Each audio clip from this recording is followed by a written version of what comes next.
justamente tan comunes, tan frecuentes se han vuelto estos casos que ayer en el Senado de la República, la coalición Movilidad Segura, un grupo de legisladores y también activistas y expertos se reunieron para discutir cómo establecer un piso mínimo de seguridad para el uso de este tipo de transporte en las ciudades. Para profundizar en lo abordado en esta reunión legislativa, le propusimos que nos acompañara aquí en el estudio a Alejandra Leal, de la coalición Movilidad Segura. Bienvenida, Alejandra. Hola, ¿qué tal? Buenas tardes. Un gusto estar con ustedes.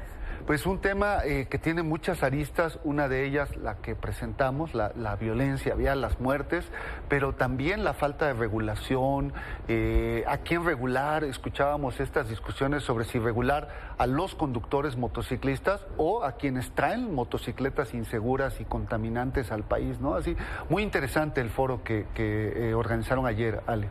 Importantísimo seguir hablando de seguridad vial y de traer un enfoque de protección de la vida. Es muy difícil encontrarnos con estos números y queremos que ya ninguna familia vuelva a pasar por lo que quienes pierden a sus seres queridos, a sus amigas, a sus amigos en estos siniestros, pues están viviendo.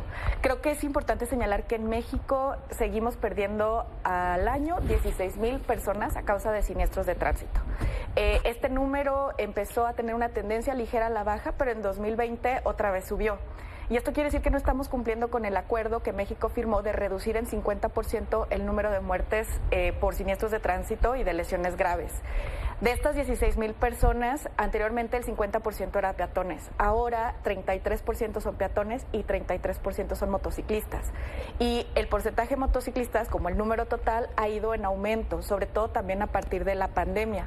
Esto se debe a varias razones. Fue un fenómeno global porque pues la motocicleta se ha vuelto tristemente también en una opción de movilidad para muchas personas, en donde el transporte público o las condiciones para llegar, acceder al trabajo, a la escuela, no son de lo mejor y entonces optan por este modo que tiene muchos atractivos porque es accesible, es muy ágil y el problema es que está vinculado con una alta vulnerabilidad.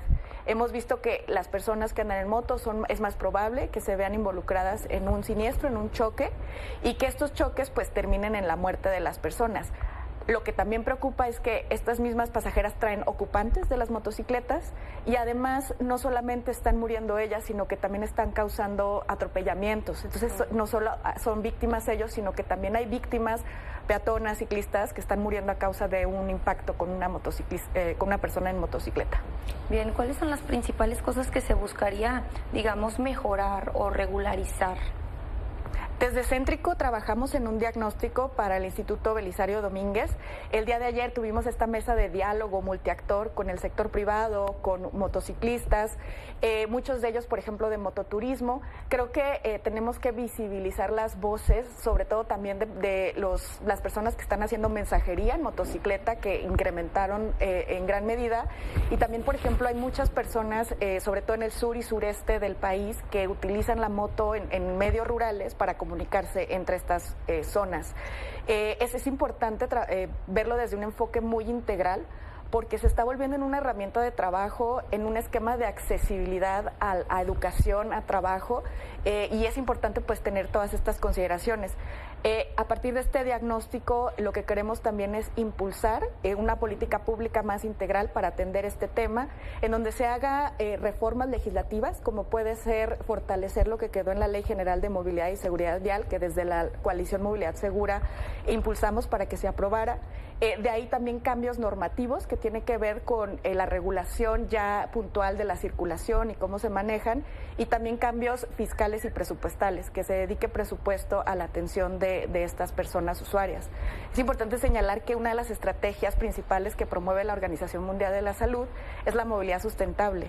Entonces es cómo mejorar el transporte público para que no tengas que optar por la moto, y también cómo promover otros modos como la bicicleta eléctrica como una opción de vehículo individual. En Nueva York hemos visto que el trabajo de delivery se hace en bicis eléctricas que topadas a 25 kilómetros por hora pueden hacer uso de la infraestructura ciclista. Entonces pueden haber ahí sinergias alternativas a estas características que son tan atractivas de la moto. Y es un hecho que no tiene retorno, ¿no? Es decir, este incremento veloz en el número de motociclistas en las calles no se va a frenar. O sea, todo indica, el mercado, los datos, que vamos a ver cada día más motos en nuestras ciudades. Y si las autoridades a nivel federal, a nivel estatal, a nivel local no toman cartas en el asunto, pues estas cifras de muertes van a seguir incrementándose. Ya veíamos los testimonios de la gente que trabaja en los hospitales, cómo cada vez tienen más donaciones de órganos, de justamente pues estos jóvenes mensajeros que dejan su vida en las calles. Totalmente. El crecimiento del uso de la moto va vinculado también con el crecimiento del número de muertes en las calles. Entonces, ¿cómo hacemos para garantizar que quienes andan en moto lo hagan de forma segura y cuenten con las condiciones, más allá de las conductas? Y también desincentivar que más personas opten por este modo que ha probado, pues, que está matando a las personas en las calles, ¿no? Encontramos también, por ejemplo, que 2 de cada 3 son atropellados por un vehículo automotor de los motociclistas que fallecen.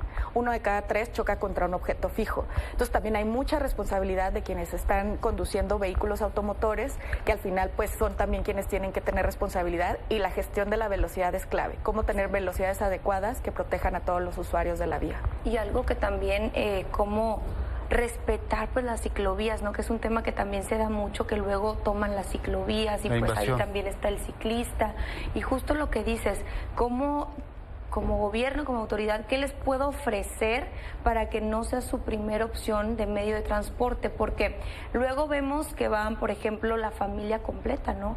El papá, el pequeño, la pequeña, la mamá, y no vamos a juzgar porque es un medio de transporte y lo llevan a la escuela. Exacto. Es la forma en que tienen para llevar a sus hijos a la escuela.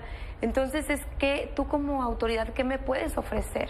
¿No? Totalmente, y qué bueno que haces énfasis en eso, porque quizá desde el privilegio o quizá desde este enfoque muy desde pues lo que debe ser, niñas y niños no deberían de subirse en motocicletas porque no hay las condiciones, pero estamos viendo realidades en nuestro país que nos implican a pensar en soluciones para resolver lo que está pasando en este momento, pero también justo para tener opciones que lleven a optar por otras formas de trasladarse.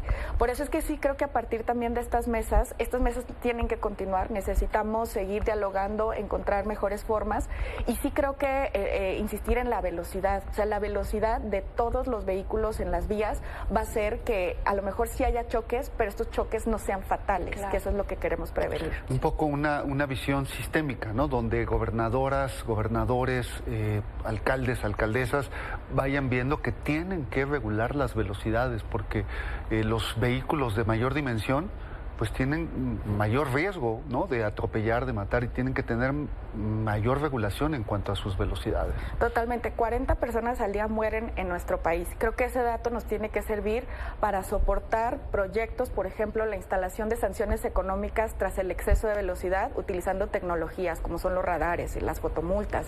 También el punto de también evaluación de alcoholimetría para las personas que conducen, exámenes de manejo para dar las estrategias para que quienes conducen este tipo de vehículos y vehículos motorizados tengan esas herramientas para conducirse mejor en las calles. Hay muchos responsables. El tipo de motocicletas que se venden en nuestro país, que cuenten también con características de seguridad vial, que en caso de que se equivoque la persona no muera, y la tecnología también de cierta forma proteja ese error. ¿Cuándo van a conocer este informe? Vamos a presentarlo en un mes aproximadamente, y con esto queremos dar seguimiento en la siguiente periodo legislativo para proponer reformas. Bien, pues ojalá que puedas estar con nosotros para estarnos actualizando respecto al tema. Claro que sí, con mucho gusto. Gracias, Alejandra. Gracias. Gracias.